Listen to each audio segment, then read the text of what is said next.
မြန်မာလူမျိုးတိုင်းကြားဖို့ရလိမ့်မယ်ကင်းကဝါလူတဲစုမကပွင့်တော်မူကြတဲ့ဘုရားအဆူစုဆိုကင်းကဝါလူဆိုတာကင်းကမြေကြီးရဲ့မြေကမ်းခြေမှာရှိတဲ့သဲတွေကိုပြောတာအေယဝတီမြစ်မှာလည်းပဲသဲတွေရှိတယ်အဲ့ဒီကင်းကမြစ်ရဲ့သဲမှုန်တွေမြမကအရေးအတွက်လွန်များများတဲ့ဘုရားအဆူစုဟာလောကကြီးမှာပွင့်ပေါ်ခဲ့ဘူးတယ်ကင်းကဝါလူသဲစုမကဆိုလိုတဲ့အိဗယ်ကတော့မရေမတွက်နိုင်အောင်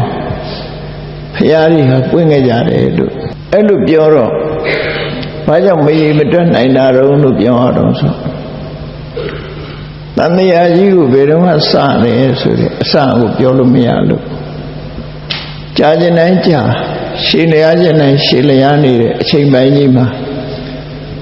ရှည်တွက်လို့မရတဲ့အတိုင်းအတာနဲ့ဖရာကြီးဟာပွင့်ခဲ့ကြမှာပဲ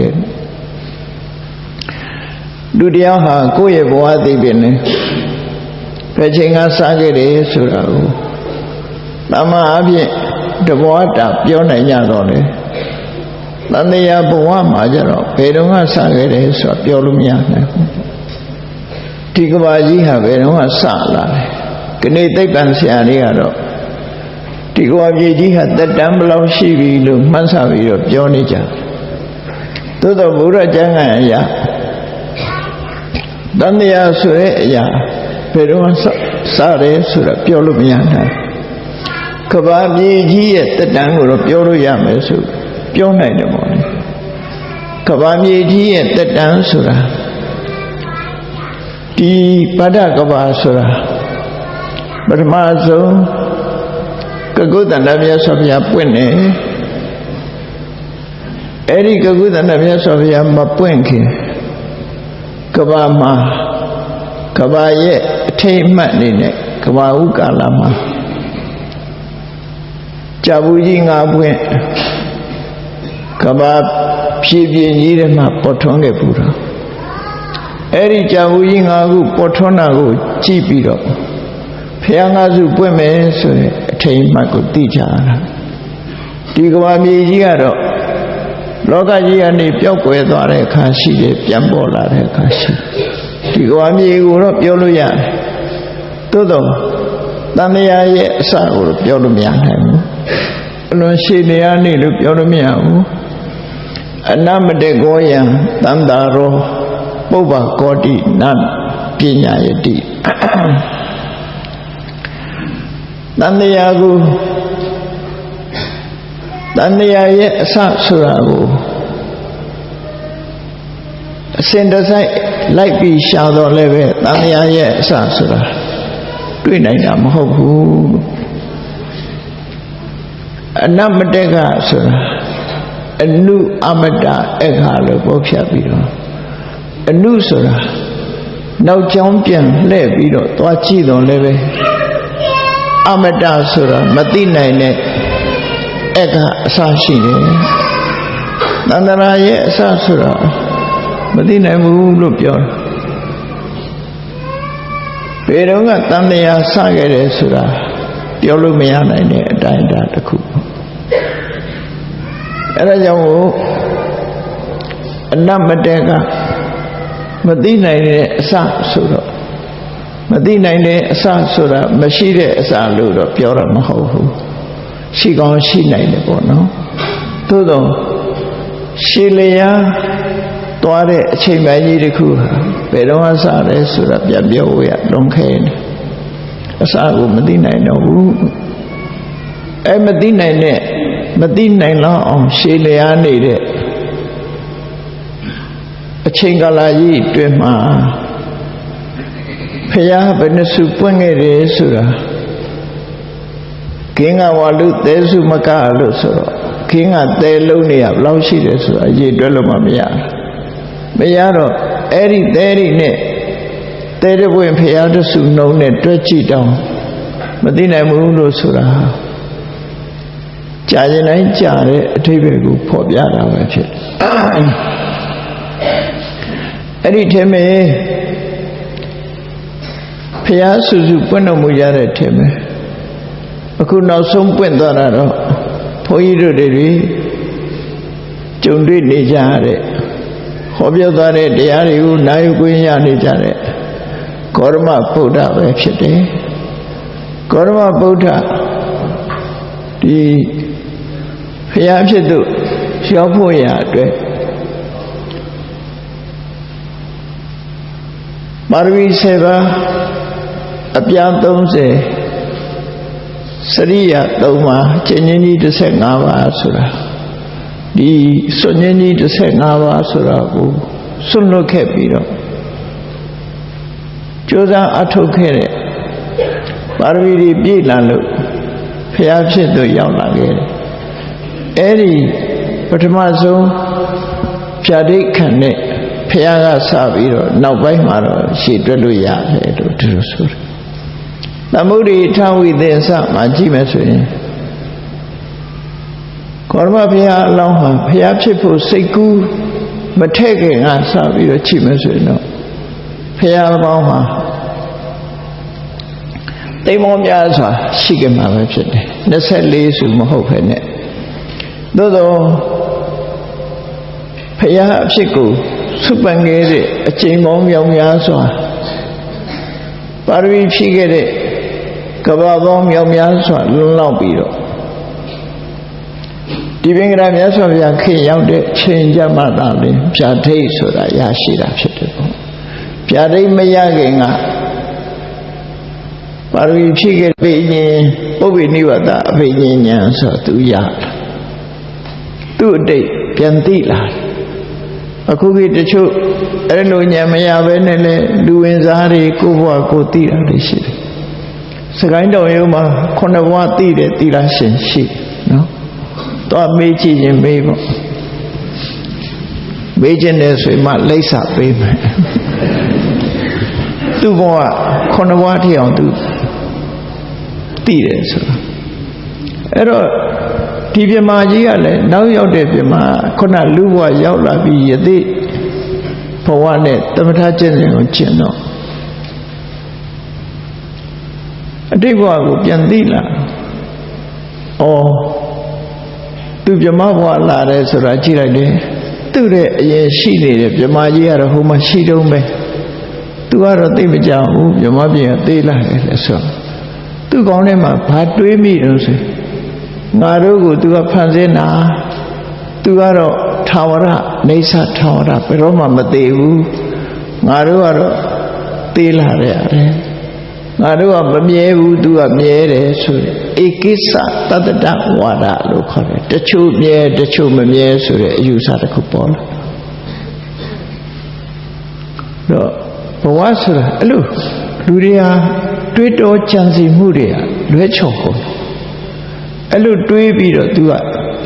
လူလောကမှာဝါဒဖြန့်နေတရားတွေကိုမြမကြီးကဖန်ဆင်းနေဆိုတဲ့အယူဆတစ်ခုဝါဒဖြန့်အဲ့ဒါနဲ့ဣတရနေမနာဝါဒဖန်ဆင်းရှင်ဆိုတာ creator ဆိုတာလူလောကမှာပေါ်လာတော့အဲ့ဒါကိုလူတွေကယုံကြည်ကြပြန်အဲ့ဒါလိုဝါဒတစ်ခုဖြစ်ပေါ်လာတယ်တကယ်ကတော့မတော်တဆပဲကိုယ်ကနဲ့ကိုယ်သွားနေကြတာဆိုတာကိုအမှန်မသိနိုင်ကြဘူး။ဘာကြောင့်မသိနိုင်တာတော့ဆိုလို့ရှိရင်အဝိဇ္ဇာဆိုတဲ့မောဟရဲ့ဖုံးကွယ်ထားမှုကြောင့်လူတွေကမသိကြဘူး။ဘုန်းကြီးတို့တွေဘယ်ဘဝလာတယ်ဘယ်ဘဝသွားရမယ်ဆိုတာတွေကိုမသိဘူး။ဘယ်သူကဖုံးနေတာတော့ဆိုဘဝပဋိစ္ဆာရကမောဟလို့ခေါ်တယ်။အဝိဇ္ဇာဆိုတဲ့မောဟကဖုံးထားတာ။အဲ့ဒါကြောင့်မလို့မသိဘူးလို့ပြောတာနော်မသိနိုင်ဘူးမေ့သွားတယ်တနည်းအားဖြင့်ပြောမယ်ဆိုရင်တစ်ခုနဲ့တစ်ခုမေ့ဒီပြန်မပြောပါနဲ့ဒီဘဝတောင်မှဘယ်နှခုနှစ်ကဘာလုပ်တယ်ဘယ်နှခုနှစ်ကဘာလုပ်တယ်လို့ပြောနိုင်ပါမလားလူတိုင်းဟာမပြောနိုင်ကြဘူးမေ့လာခဲ့ကြတာပဲအမှတ်ထင်နေရှိတဲ့အရာမျိုးသားလူတွေကမမေ့ကြတာများသောအားဖြင့်မေ့သွားကြအဲ့ဒါလို့လူလောကမှာဒီလို ပြမကြီးကဖန်ဆင်းနေဆိုတဲ့အရာတွေပေါ်လာပြီးတော့အကြောင်းကျိုးညီညွတ်မှုမရှိတဲ့အရာတွေကိုလူတွေဟာကိုယ်ွယ်စိတ်ကပ်လာပြီးတော့ဖရာလို့အတိအမှတ်ပြုလာကြတာဖြစ်တယ်အဲ့တော့ဗုဒ္ဓဘာသာတွေကိုယ်ွယ်တဲ့ဖရာဆိုတဲ့ပုဂ္ဂိုလ်ကျတော့အဲ့လိုမဟုတ်ဘူးတမန်လူတယောက်ကနေပြီးတော့လူတွေရဲ့စွမ်းရည်တတ္တိလူရဲ့ဆန္ဒလူရဲ့လုံလဝိရိယလူသားရဲ့စိတ်ဓာတ်လူသားရဲ့အသိဉာဏ်ကိုအသုံးချပြီးတော့အကောင်းဆုံးဖြစ်အောင်လေ့ကျင့်ယူမှဖျားဆိုဖြစ်တယ်နော်ဒါအကြောင်းနဲ့အကျိုးပြတာနော်ဒီလိုလုံးမှဖြစ်တယ်ဆိုတာကိုပြအဲ့တော့မလုံးဘဲနဲ့သူကသူခုနလိုမတော်တဆအများကကိုးဝယ်လိုက်လို့ဖျားဖြစ်သွားတာလည်းမဟုတ်ဘူးကိုယ်တိုင်လေ့ကျင့်ရလူတွေမှာပါဖက်မဖြစ်တဲ့အချက်10ချက်ရှိတယ်အဲ့ဒီ10ချက်နဲ့ပတ်သက်ပြီးတော့ပါဖက်ဖြစ်သွားပြီအကောင်းဆုံးလမ်းဆုံးထိအောင်ရောက်သွားပြီဆိုရင်တို့ဟာဖျားဖြစ်တာအဲ့ဒါကိုပါရမီ10ပါးလို့ခေါ်တယ်ပါရမီဆိုတော့မြင့်မြတ်တဲ့အလုပ်လို့ပြောခြင်းပြောတနည်းအားဖြင့်ဆိုရင်လမ်းဆုံးပန်းတိုင်အကောင်းဆုံးအဆင့်လို့ပြောလိုက်နော်ပါရမီရဲ့အဓိပ္ပာယ်အကောင်းဆုံးအဆင့်အမြင့်ဆုံးအဆင့်ကိုရောက်တာအဲ့ဒီအမြင့်ဆုံးအဆင့်ဟာရောက်နိုင်သလားဆိုရောက်နိုင်ရောက်အောင်ဘယ်လောက်ထိလေ့ကျင့်ရတယ်ဆိုတာဖျားဖြစ်ဖို့ဆိုတာကြတော့အလုံးကိုအမြင့်ဆုံးအဆင့်ထိအောင်ရောက်အောင်လေ့ကျင့်ယူရတယ်အဲ့ဒါလိုလေ့ကျင့်ဖို့လေ့ကျင့်နိုင်တဲ့လေ့ကျင့်ခြင်းနဲ့ဆန္ဒရှိတဲ့အတိုင်းကြိုးပမ်းအထောက်တဲ့ဝီရိယနောက်မဆုတ်တဲ့ဝီရိယကြံ့ခိုင်တဲ့စိတ်ဓာတ်ဖြောင့်မှန်စွာလမ်းကြောင်းအတိုင်းရှောက်သွားဖို့ရသိမြင်နိုင်တဲ့အသိဉာဏ်လို့ဆိုအဲ့ဒီဆန္ဒဝီရိယဝိမတ္တစိတ်ဓာတ်ဆိုတဲ့စွမ်းအားလေးခုကိုသုံးပြုပြီးတော့မြင့်မြတ်တဲ့အလုပ်တွေထဲမှာအထွတ်ထိပ်ရောက်အောင်လေ့ကျင့်ယူမှဖျားစာဖြစ်တယ်ဗျာဒိတ်ပေးတယ်ဆိုတာဟာအထွတ်ထိပ်ရောက်အောင်လေ့ကျင့်တဲ့အဆင့်တွေထဲမှာနောက်မဆုတ်တော့တဲ့အဆင့်ရောက်ရင်နိယတဗျာဒိတ်ဆိုတာရသွားပြီပေါ့အဲ့ဒီနိယတဗျာဒိတ်ရသည်ထိအောင်ကျင့်ကြံကြိုးကိုအထောက်အောင်ကရုဏာနိဌာနာသဗ္ဗေပိဗုဒ္ဓခုဏမြတ်စွာဘုရားရထားတဲ့အရည်ချင်းတွေအားလုံးဟာကရုဏာအခြေခံခဲ့တယ်လို့စာပေကျမ်းကမှာဒီလိုဆိုတယ်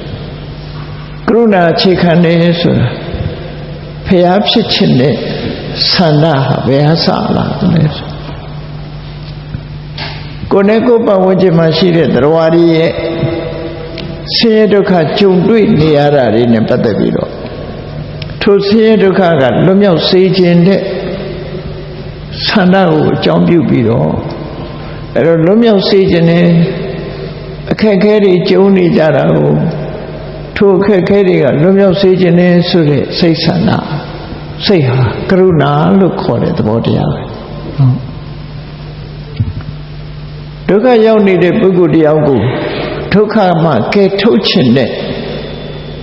စိတ်ထဲမှာဒီကြည့်ရှုမနေရဖက်နဲ့မနေရလို့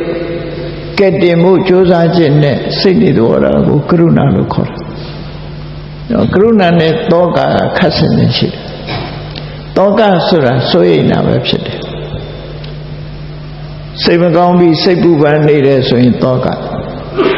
ကရုဏာဆိုတာကြတော့မြင့်မြတ်တယ်။လူတယောက်ရဲ့ခံစားနေရတဲ့ဆင်းရဲဒုက္ခကိုကဲ့တင်ခြင်းနဲ့စိတ်တွေတော်တာဆင်းရဲဒုက္ခတွေကလွတ်မြောက်သွားစေခြင်းနဲ့စိတ်တွေတော်တာကရုဏာလို့ခေါ်တယ်လောကကြီးတစ်ခုလုံးကိုခြုံငုံစဉ်းစားကြည့်လိုက်လို့ရှိရင်စီးပွားဥစ္စာတွေများစွာပိုင်တဲ့ပုဂ္ဂိုလ်ပဲဖြစ်ဖြစ်ယာတူးကြီးတဲ့ပုဂ္ဂိုလ်ပဲဖြစ်ဖြစ်အတိုင်းဝိုင်းကြီးမားတဲ့ပုဂ္ဂိုလ်ပဲဖြစ်ဖြစ်ပျော်ရွှင်နေတဲ့ပုဂ္ဂိုလ်ပဲဖြစ်ဖြစ်ဘယ်ပုဂ္ဂိုလ်ပဲဖြစ်ဖြစ်သူရထားတဲ့အနေအထားတွေဟာတခဏတည်းဖြစ်တယ် မကြခင်ဥခြင်းနှခြင်းသိခြင်းနဲ့ဆုံးသက်သွားမယ်ဆိုတာကိုကျွတ်တင်မြင်လို့ရတယ်ပေါ့နော်ကျွတ်တင်မြင်တယ်မြတ်စွာဘုရားကတရားအလုံးပေါ်မှာကရုဏာထားတယ်ဆိုတာအဲ့ဒီသဘောတရားနဲ့ထားအပိုင်းလိုက်ကြည့်တာမဟုတ်ဘဲနဲ့အဆုံးကိုကြော်ကြည့်နိုင်တယ်အေးဒီကနေ့ပျော်ရွှင်နေတဲ့ပုဂ္ဂိုလ်တရားဟာလက်ဖြင့်ကဘာဖြစ်သွားမလဲဆိုတော့သိထားသိနေသည့်အတွက်ကြောင့်အခုပြောနေတဲ့ပုဂ္ဂိုလ်ဒီလက်ဖြင့်ကဒုက္ခရောက်မယ်ဆိုတာကိုသိလို့သူ့ရဲ့ဒုက္ခတွေကိုကယ်တင်ပေးခြင်းနဲ့သာနာတဲ့ကရုဏာတရားဆိုဖြစ်လာအဲ့ဒီကရုဏာတရားကိုအကြောင်းပြုပြီးတော့လမ်းစာရှာမတွေးလောက်အောင်ထွက်ပေါက်မရလောက်အောင်တန်တရားထဲမှာတဝဲလဲလဲဖြစ်နေကြတဲ့တရားဝါတွေကိုငါကဲ့တင်မယ်လမ်းပြမယ်ဆိုတဲ့ရှိရွယ်ချက်တွေနဲ့ဖျားဖျက်အောင်စုပန်ခဲ့တာဖြစ်တယ်ဒါကြောင့်မို့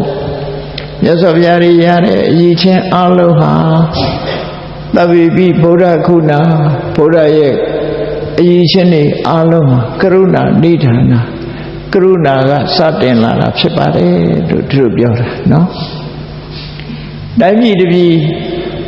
ဒုက္ခရောက်နေတဲ့အခါမှာတိုင်းပြည်မှာရဲစွမ်းတတ္တိရှိတဲ့ပုဂ္ဂိုလ်တွေကကိုယ်တိုင်းသူပြည်သားတွေရဲ့ဒုက္ခကိုမရှုနိုင်လို့ဒီကဲ့တင်မှုကြိုးစားတဲ့အခါမှာလည်းပဲအလုံးရဲ့ဒုက္ခတွေကိုလွမြောက်စေခြင်းနဲ့စိတ်နဲ့သူရဲကောင်းတွေဟာထွက်ပေါက်ရှာကြတာမျိုးလို့ပေါ့မြတ်စွာဘုရားဟာတကယ်သူရဲကောင်းပဲတတ္တလောကကြီးတစ်ခုလုံးတရားဝါတွေရဲ့ဆင်းရဲဒုက္ခကိုဒီမရှုစိတ်နာနဲ့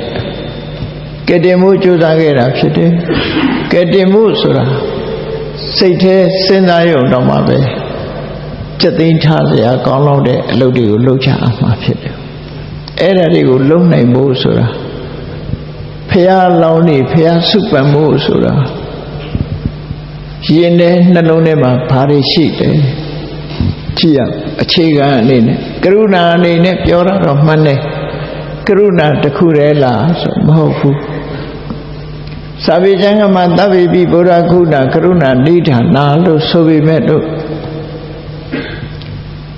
ဖျားလောင်းနေရဲ့ရင်ထဲမှာဘာတွေရှိတော့ဆိုအများသရဝါတွေပေါ်မှာအကျိုးစီးပွားကိုလိုလားတဲ့အမုန်းကင်းစင်တဲ့မေတ္တာရှိတယ်အလုံးပေါ်မှာတညီတဲ့မေတ္တာထားနိုင်အလုံးပေါ်မှာလူတိုင်းပျော်ရွှင်ချမ်းမြေ့စေခြင်းတယ်မေတ္တာရှိတယ်အဲ့ဒီထဲကကိုကပျော်ရွှင်စေခြင်းနဲ့မေတ္တာထားတဲ့သရဝါတွေထဲမှာအချို့သောသရဝါတွေဟာအစမပြေကြလို့ဆင်းရဲဒုက္ခနဲ့ကြုံတွေ့နေရပြီဆိုရင်သူတို့ပေါ်မှာ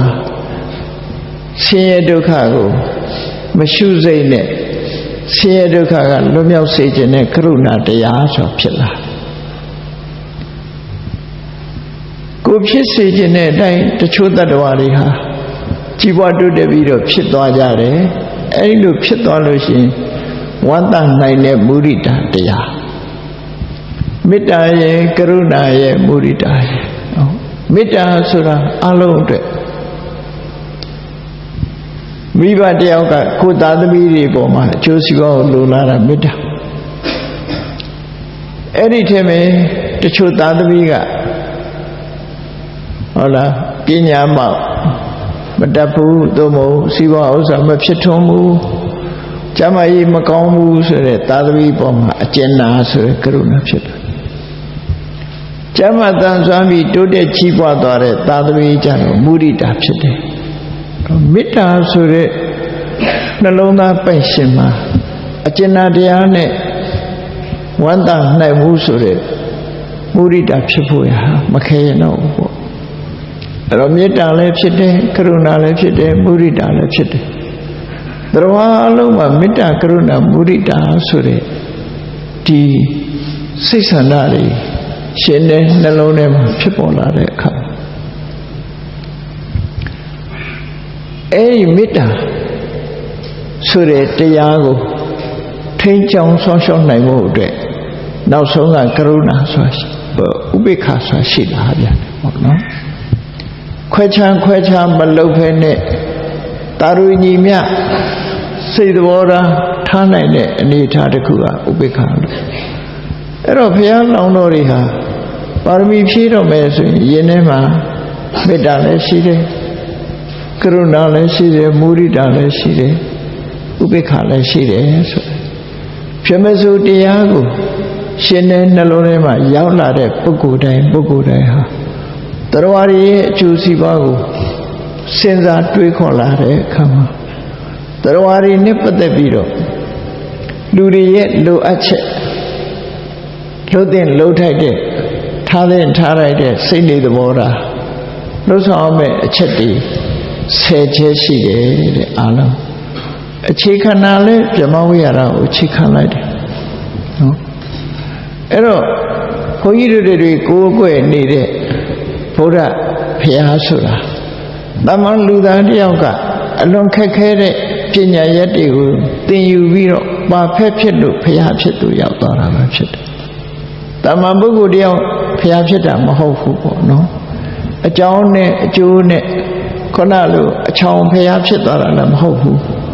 လောကမှာအချောင်ဖျားဆိုတာလည်းရှိသေးတယ်အချောင်ဖျားကဘာလို့ဆိုဝိုင်းပြီးတော့မြောက်လိုက်ရင်လည်းအချောင်ဖျားဖြစ်သွားတာနော်လူပြီးတွေကဝိုင်းပြီးတော့ကိုယ်ွယ်လိုက်လို့ရှိရင်ကိုယ်ထင်ကြီးပြီးတော့အကိုယ်ဝယ်ခံတဲ့ပုဂ္ဂိုလ်ဖြစ်သွားတာလည်းရှိသေးတယ်ဘာဟိယတာရုစီရိယတို့ဆိုတာကြည့်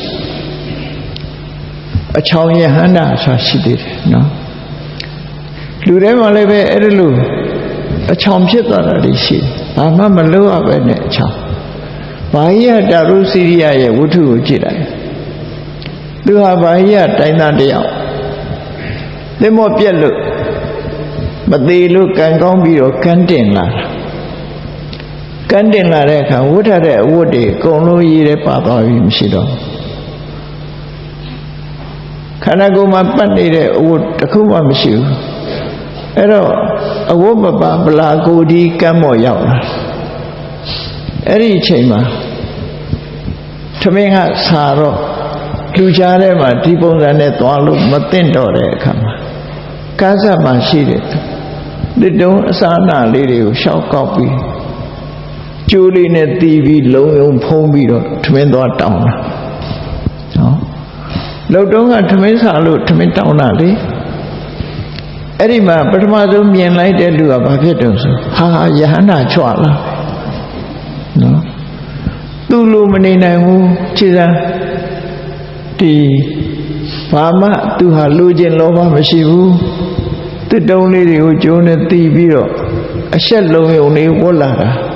လောကမှာယဟန္တာဆိုတာဒီလိုပုဂ္ဂိုလ်မျိုးပဲဆိုပြီးတော့ထိုင်ပြီးဝတ်ချကြချစ်ခိုးကြဝတ်ချကြအဲ့တော့သူဟာ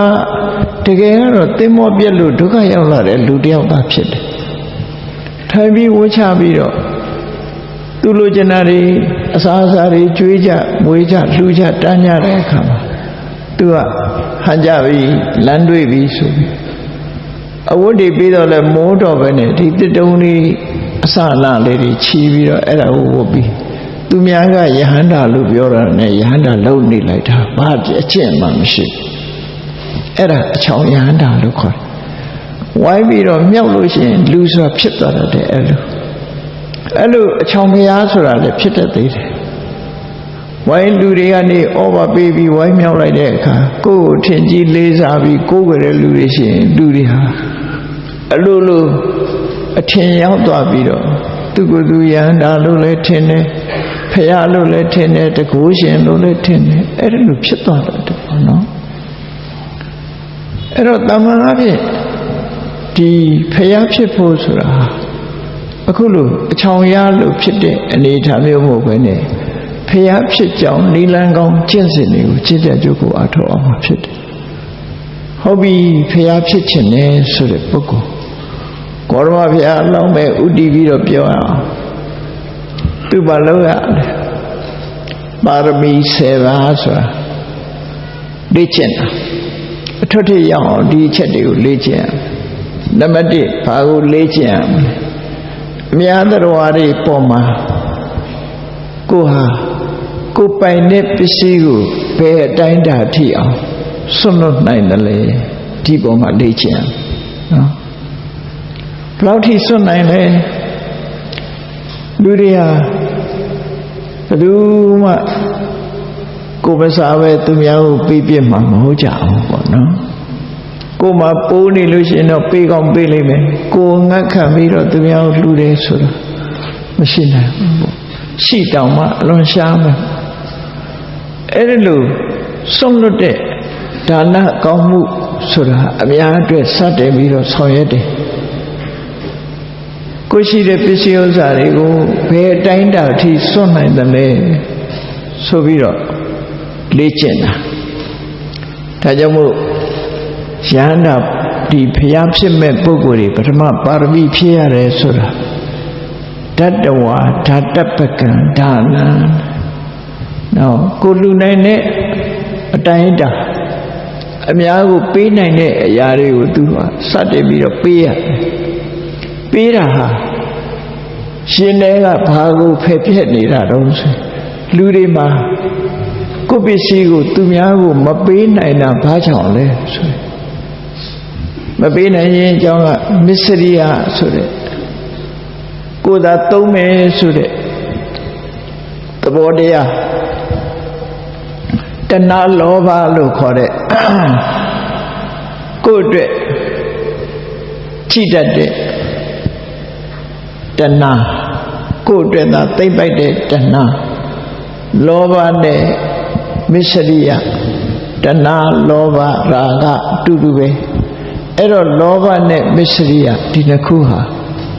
ကိုရှိတဲ့ပစ္စည်းကိုသူများမပေးနိုင်ရင်အကြောင်းတစ်ခုဖြစ်တယ်ပေါ့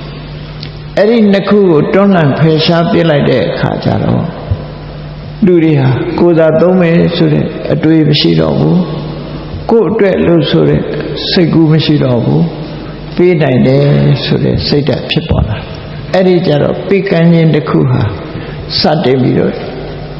ဒီလေ့ကျင့်မှုကိုစတင်ရတာဖြစ်တယ်ကဲဘုန်းကြီးတို့တွေလေ့ကျင့်မယ်ဌာနဆိုတဲ့ပါရမီဖြည့်အောင်လေ့ကျင့်မယ်ပြင်မပစ္စည်းတွေကိုဘယ်လောက်ထိအောင်လှူနိုင်လဲကိုရှိတာတွေဘယ်လောက်ထိအောင်စွန့်နိုင်တယ်လဲဒါနဲ့စတင်ပြီးတော့ကိုယ့်ကိုစမ်းသပ်ရနော်ကိုရှိတာအကုန်လှူနိုင်ရလားဒါနံပါတ်1ပြင်မပစ္စည်းလှူတာကပထမအဆင့်ဟုတ်ပြီပြင်မပစ္စည်းတွေမှန်သမျှကိုမစားခြင်းနေရပါစေကိုနေတဲ့အိမ်တော်သူများကိုဆင်းပေးနိုင်တယ်ကိုစားမဲ့အစာတွေအကုန်လုံးပေးနိုင်တယ်ကိုမှဖြစ်တယ်လို့နေမဲ့ဆိုတဲ့စိတ်ဓာတ်မျိုးနဲ့ကိုရှိတာကိုတောင်းမဲ့လူရှိရင်အကုန်လုံးပေးလိုက်မဲ့ဆိုတဲ့စိတ်ဓာတ်မျိုးရှိပြီလားအဲ့ဒီလိုရောတကယ်ပေးနိုင်ပြီလားပေးနိုင်ပြီဆိုရင်ဌာနအတွက်ပထမအဆင့်ရှာပါနော်ဆောင်ဝဲစစ်မယ်အဲ့ဒါနဲ့ဆောင်ဝဲစစ်မယ်ဒါနဲ့တည်းပဲဒါနပြီးပြီလားဆိုပြီးသေးဘူးနောက်တစ်ဆင့်စမ်းသပ်ရမှာပါတော့ဆိုကိုပိုင်ဆိုင်တဲ့အသက်တော်မဟုတ်သေးဘူးအသက်ကိုချမ်းထားကိုပိုင်ဆိုင်တဲ့မျက်လုံးတို့ကိုပိုင်ဆိုင်တဲ့ကြောက်ကတ်တို့အသေးတို့လူရဲ့ဩဂန်လေးလာပြီးတော့တောင်းဆိုလာလို့ရှိရင်ပေးနိုင်မလားကိုယ့်ရဲ့သွေးကိုလာတောင်းရင်ပေးနိုင်မလားနော်ပြင်မပစ္စည်းတွေကိုပေးနိုင်တာကပထမအချက်အတွင်းပစ္စည်းတွေကိုယ်ခန္ဓာကိုယ်ထဲမှာရှိတဲ့အင်္ဂါရက်တွေကိုပေးနိုင်ပြီဆိုရင်ဒါဒုတိယအဆင့်ဒါနအောင်မြင်သွားပြီ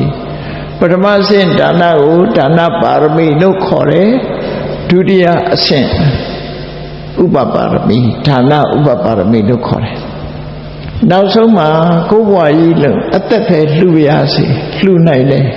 အသက်ပဲလှူရစေတော့လှူမယ်ကိုယ်အသက်တောင်ပမာဏမထားပဲနဲ့လှူနိုင်တယ်လာတောင်းခဲ့လို့ရှိရင်လှူမယ်ဆိုအဲ့ဒီလိုထီအောင်စိတ်ထဲမှာပစ္စည်းနဲ့ပတ်သက်ပြီးတွန့်တိုတဲ့စိတ်လုံးဝမရှိတော့ဘူးဘာတောင်းပေးမယ်အသက်တောင်းရင်လည်းအသက်ပေးမယ်နော်ပြင်မပစ္စည်းတွေတောင်းရင်ပေးမယ်အင်္ဂါခြေလက်တောင်းရင်ပေးမယ်နောက်ဆုံးအသက်ထီအောင်ပေးမယ်ဆိုရင်သူများကနောက်မှာဒုတိယအဆင့်ပဲထားအေးမေတ္တာကြီးမားလာတဲ့ပုဂ္ဂိုလ်ကြတော့ကိုယ်ဒီပထမမဟုတ်ဘူးပတ်ဝန်းကျင်ကို ကိုယ်နဲ့တွေ့တဲ့ပုဂ္ဂိုလ်ဟာပထမဖြစ်သွားတယ်အဲ့ဒီလိုမေတ္တာယပုဗ္ဗကရိနောဆိုပါစို့မိဘတွေကသာသမီပေါ်မှာသာသမီတွေကကိုယ်ပြုစုသည်ဖြစ်စေမပြုစုသည်ဖြစ်စေပြုစုလက်တတ်သေးကြသည်ဖြစ်စေမသေးကြသည်ဖြစ်စေကိုယ်ရင်ထဲကဖြစ်ပွားလာတဲ့သာသမီလေးတွေကိုကိုယ်ကကြွတင်ပြီးတော့ပြုစုတယ်စောင့်ရှောက်ပေးတယ်ဒါမေတ္တာလို့ခေါ်တယ်နော်မေတ္တာလို့ခေါ်တယ်မေတ္တာယပုဗ္ဗကရိနောကိုယ်ကစပြီးလုပ်တယ်မျှော်လင့်ချက်နဲ့လုပ်တာမဟုတ်ဘူးမေတ္တာလေးနဲ့လုပ်တယ်ဆရာသမားတွေကတပည့်တွေပေါ်မှာမေတ္တာထားတယ်မေတ္တာယပုဗ္ဗကရိနောအဲ့ဒါလူတိုင်းလုံနိုင်သလားဆိုမလုံနိုင်ဘူးဘာကြောင့်မလုံနိုင်တာတော့ဆိုလူတွေရဲ့ယင်ထဲမှာတဏှာလောဘဆိုတာကြီးမားတယ်ကြီးမားသည့်အတွက်ကြောင့်ကိုယ့်အတွက်ပဲအရင်စဉ်းစားတယ်သူများအတွက်စဉ်းစားတယ်ဆိုရင်ဖြစ်တယ်အေးမေတ္တာရှင်နေကြတော့ကိုယ့်အတွက်အစဉ်းစားပဲနဲ့သူများအတွက်စဉ်းစားပေးတယ်ဟုတ်ပြီအဲ့ဒီလိုနီးနဲ့မေတ္တာပါရမီကိုဖြည့်လို့ထွတ်ထိပ်ရောက်သွားပြီထွတ်ထိပ်ရောက်သွားတယ်ပြီးတဲ့အခါနောက်ဆုံးဖြစ်ကျင်ရမယ်လေ့ကျင့်ခန်းကတော့ဥပိ္ပခပါရမီလို့ခေါ်တယ်ဥပိ္ပခလို့ဆိုဒီမှာမျောလင်းချက်မထားခြင်းလို့အဓိပ္ပာယ်ရတယ်လောကလူတွေဟာမိဘတွေကလည်းသာသမီတွေပေါ်မှာမျောလင်းချက်ထားတယ်ကြည်ရင်ငါတို့ကိုလှုပ်ကြွေးလိုက်မယ်ဆိုမျောလင်းချက်အဲ့ဒီမျောလင်းချက်ကိုမထားရဘူးလို့ဆိုလိုတယ်ဥပိ္ပခသမားကြတော့မထားတော့ဘာမှမျောလင်းချက်နဲ့လှုပ်ပေးတာမဟုတ်ဘူးကိုလှုပ်တဲ့လှုပ်တိုင်းလို့လှုပ်ပေးတယ်ဆိုတဲ့သဘောမျိုးထားနိုင်အောင်ဥပိ္ပခာယပစ္စုပကရဏနာတိတန္တိဥပိ္ပခာရှိသည့်အတွက်ကြောင့်မျောလင်းချက်တစ်စုံတစ်ခုမရှိဘူးအဲ့ဒီလိုနောက်ဆုံးပါရမီဥပိ္ပခာဥပိ္ပခာရှိသည့်အတွက်ကြောင့်မြတ်စွာဘုရားဟာသူ့ကိုလှူသည်ဖြစ်စေမလှူသည်ဖြစ်စေသူ့ကိုဆဲတဲ့လူပဲဖြစ်စေချီးမွမ်းတဲ့လူပဲဖြစ်စေကဲရတဲ့လူပဲဖြစ်စေချီးမွမ်းတဲ့လူပဲဖြစ်စေနော်ဒုက္ခပေးတဲ့ပုဂ္ဂိုလ်ပဲဖြစ်စေဒုက္ခပေးတဲ့ပုဂ္ဂိုလ်ပဲဖြစ်စေဘယ်လိုပုဂ္ဂိုလ်မျိုးပဲဖြစ်ဖြစ်ဓာန်တုထားနိုင်တဲ့စိတ်တွေသဘောထားရတယ်နော်ဓာန်တုဆက်ဆံနိုင်တဲ့အနေအထားတစ်ခုဖြစ်သွားအဲ့ဒါဥပိ္ပခာကြောင့်ဥပိ္ပခာပါရမီရှိလာလို့ရှိရင်ဒါကြောင့်မို့မြတ်စွာဘုရားကိုတတ်ဖို့ကြိုးစားတဲ့ဒေဝဒသားတော်ရဟုတ်လားဒီနှစ်ဦးခွဲခြားပြီးတော့မမြင်တော့ဘူးနှစ်ဦးလုံးပေါ်မှာမေတ္တာထားနိုင်တဲ့အရေးချင်းကိုဒါဥပိ္ပခာလို့ခေါ်တယ်နော်တမန်တော်လူတွေကဥပိ္ပခာဆိုတာမခေါ်မပြောဘဲနဲ့ပြစ်ထားရင်ဥပိ္ပခာလို့ထင်နေကြတယ်အဲ့ဒါဥပိ္ပခာမဟုတ်ဘူးရင်ထဲကမจิตနှက်မှုတွေကြောင့်ပြစ်ထားတာဒါဖြစ်တယ်အဲ့ဒါကဥပိ္ပခာနော်ဥပိ္ပခာမဟုတ်ဘူးပြစ်ခါကလှုပ်လိုက်တာပေါ့နော်အဲ့တော့ဒီမြင့်မြတ်တဲ့ဥပိ္ပခာဆိုတာအဲ့ဒါမျိုးမဟုတ်ဘူးလို့ဆိုလို့တယ်အဲ့တော့ပါရမီ10ပါးကိုအခုလိုကြိုးကြိုးစားစားအားထုတ်လိုက်တာတရက်ထဲလားတဘဝလားနော်တခဏလားဘယ်ဟုတ်မလဲတဘဝလည်းမဟုတ်ဘူးတကဘာလားဆိုတကဘာလည်းမဟုတ်ဘူးဘယ်လောက်ထိရောပါရမီကိုဖြည့်ရတော့ဆို4အသင်ချေနဲ့ကဘာတသိန်းနော်အဲ့တော့4အသင်ချေဆိုတာဘာကိုပြောတာတော့ပြာဒိတ်တော်ကြာဖရာ24စုဆိုတာလေးကိုအကျဉ်းချုပ်မှတ်ချလိုက်4ခါကျုံတယ်ဒီပင်္ဂရာမြတ်စွာဘုရားလက်ထက်မှာဒီပင်္ဂရာမြတ်စွာဘုရားလက်ထက်မှာသူမိရာယသိနဲ့စတင်ပြီးသူမိရာယသိဘဝမှာဖျားဖြစ်မယ်ဆိုတဲ့ဗျာဒိတ်စကားကိုစတင်ရရှိခဲ့တယ်ပေါ့အဲ့ဒီပင်္ဂရာမြတ်စွာဘုရားပွင့်ပြီးတဲ့အချိန်မှာဖျားဆက်ပြတ်သွားလိုက်တာကဘာပေါင်းအသင်ချေရေးတွက်လို့မရတော့ countless ပေါ့နော်ကဘာပေါင်းမြောက်များစွာအရေးအတွက်မရှိတော့အောင်တုံညကဘာကြီးတွေနဲ့ခြားကွယ်သွားတယ်ပြီးတဲ့အခါဘယ်သူပွင့်လာတော့ဆိုကွန္တိညဖျားဆိုပွင့်လာအဲ့တော့ဒီပင်္ဂရာမြတ်စွာဘုရားနဲ့ကွန္တိညဖျားကြားမှာရှေ့တွက်လို့မရတဲ့ကဘာကတစ်ခုကြုံလာပြီအဲ့ဒါကို အသင်္ချေလို့မှတ်ထားနော်ပထမကကွန်ဒီပင်္ဂရာဓမ္မဗျာဒိတ်ခံပြီးတော့ဖျားဆက်ပြတ်သွားလိုက်တာမရေမတွက်နိုင်အောင်ကဘာတွေကြော်လာခဲ့တယ်ပြီးတဲ့အခါမှာကွန်တိညာမြတ်စွာဘုရားပွင့်လာအဲ့ဒီနှစ်စုရဲ့အကြားမှာကဘာပေါင်းဟာမရေမတွက်နိုင်တဲ့တသင်္ချေလို့ပြောတယ်စာပေကျမ်းကမှာဘယ်လိုဆိုတော့ဆိုဒီပင်္ဂရတပကဝတောကွန်တိညတသတ္ထုနောဣတိတံအန္တရာကပ္ပကဏနာတောအသင်္ခိယတဲ့ဒီပင်္ဂရမြတ်စွာဘုရားနဲ့ကွန်တိညဘုရားတို့နှစ်စုတို့ရဲ့အကြားမှာတဲ့ခြားနာချက်ကဘာပေါင်းဟာအရေးအတွက်မရှိလောက်အောင်ကြာပါတယ်အဲ့ဒါတိအသင်္ချေနော်ကဘာပေါင်းတဲ့အဲ့တော့ကွန်တိညဘုရားပွင့်ပြီးတဲ့နောက်မှာမင်္ဂလာထေဘုရားပွင့်ရမှာအဲ့ဒီကွန်တိညဘုရားနဲ့မင်္ဂလာဘုရားအကြားမှာလည်းပဲကဘာပေါင်းဘလောက်ကြာသွားတယ်ဆိုတာအရေးအတွက်မရှိတော့အောင်ကြာသွားတယ်အဲ့ဒီမှာဒုတိယတစ်အသင်္ချေဟောနှစ်သင်္ချေဖြစ်သွားတယ်နော်ဘုရားဆက်ပြတ်ပြီးတော့သွားတာနှစ်သင်္ချေလို့သူဆိုတယ်အဲ့ဒီနောက်မှာပွင့်လာတဲ့ဘုရားကမင်္ဂလာဘုရားရဲ့နောက်မှာပွင့်လာတယ်ကြတော့သူမနာဘုရားတဲ့ယေဝရဘုရားသောဘိတဘုရားတကဘာထဲမှာ၄စုပွင့်လိုက်တယ်အဲ့ဒါလေးက၄စုပွင့်နေအဲ့လို၄စုပွင့်ပြီးတော့နောက်တစ်ခါသောဘိတဘုရားရဲ့နောက်မှာအနောမတတိဘုရားဆိုပွင့်တယ်သို့တော့သောဘိတဘုရားပွင့်ပြီးအနောမတတိဘုရားနဲ့သောဘိတဘုရားကြားမှာကဘာပေါင်းဘလောက်ကြာတယ်ဆိုတာအရေးအတွက်မရှိအောင်ဖြစ်သွားတယ်ဒါကသုံးမြောက်တစ်အသင်္ချေသုံးသင်္ချေရသွားပြီနော်အဲ့တော့ဗျာဒိတ်တော်ခံခဲ့တာဒီဘုရားတွေစီပဲအကုန်ဗျာဒိတ်ခံခဲ့တယ်နောက်တစ်ခါအနောမဓတ္တိမြတ်စွာဘုရားပြီးတဲ့အခါမှာပထမမြတ်စွာဘုရားနာဒရမြတ်စွာဘုရားလို့ဘုရားနဲ့စုပွင့်အဲ့လိုပွင့်ပြီးတော့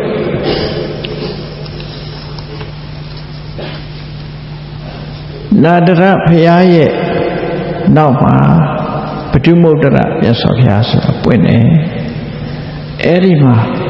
နာဒရမြတ်စွာဘုရားနဲ့ပထမုဒ္ဒရမြတ်စွာဘုရားတို့ရဲ့ခြားမှာကဘာပေါင်းဘလောက်ကြားတယ်ဆိုတာအရေးအတွက်မရှိလို့အဲ့ဒါကသရုတ်ထမြောက်တစ်အသင်္ချေအဲ့ဒါကို၄အသင်္ချေလို့ပြောတာနော်၄သင်္ချေဆိုတာကိုရှည်တွက်တတ်အောင်မှတ်ထားဖို့ပါပြန်ပြောမယ်ဆိုရင်ဒီပင်္ဂရာဘုရားနဲ့ကွန်တိညဘုရားအကြားမှာတစ်အသင်္ချေနော်ကွန်တိညဘုရားနဲ့မင်္ဂလာဘုရားအကြားမှာတစ်အသင်္ချေနောက်တစ်ခါသောဘိတဘုရားနဲ့အနောမဓတ္တိဘုရားကြားမှာတစ်အသင်္ချေနာဒရဘုရားနဲ့ပထမုဒ္ဒရဘုရားကြားမှာတစ်အသင်္ချေအဲ့ဒါ၄သင်္ချေအဲ့ဒီနောက်မှာတော့ပထမုဒ္ဒရဆိုရယ်မြတ်စွာဘုရားပွင့်တယ်ပထမုဒ္ဒရမြတ်စွာဘုရားကနေစပြီးတော့ဒီဘက်ကိုတွက်လိုက်တော့ကဘာတသိန်းနော်ကိုရောမြတ်စွာဘုရားလက်ထက်မှာကျွတ်လာကြတဲ့ပုဂ္ဂိုလ်တိုင်းဟာပထမုဒ္ဒရမြတ်စွာဘုရားလက်ထက်ကဆုပန်ခဲ့တဲ့ပုဂ္ဂိုလ်ကြီးပဲများတယ်ပေါ့ဒါကြောင့်မို့အဲ့ဒီဘုရားကိုကောရမဘုရားလက်ထက်ကပြန်ပြီးတော့ကြီးတဲ့ပုဂ္ဂိုလ်တွေကဆူတော်မြေဘုရားလို့ခေါ်တယ်နော်အလိုတော်ကြီးဘုရားလို့လည်းခေါ်ခြင်းခေါ်ပေါ့အဲ့ဒီမှာအဲ့ဒီတော့ဆူတောင်းခဲ့တဲ့ပုဂ္ဂိုလ်တွေကကောရမဘုရားလက်ထက်မှာကျွတ်ကြတာတယ်ကဘာပေါင်း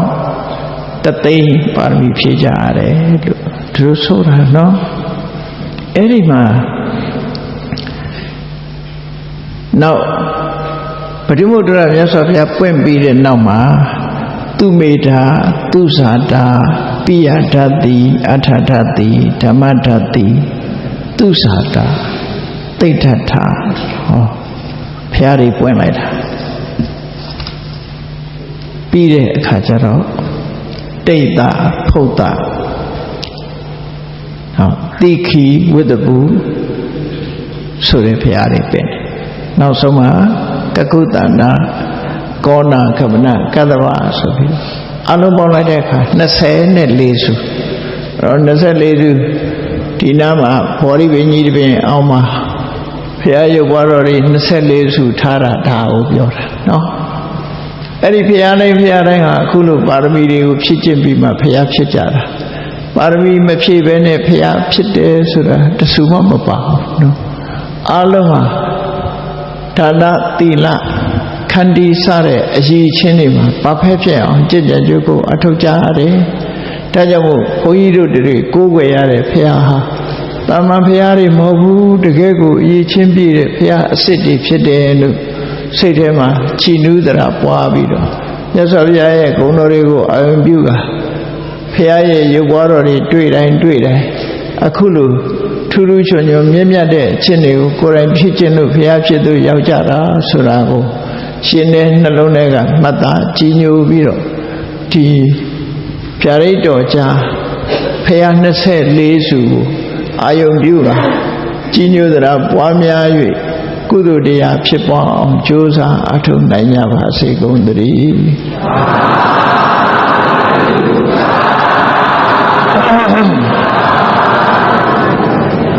မေတ္တာပို့ရအောင်တတ္တဝါများစွာ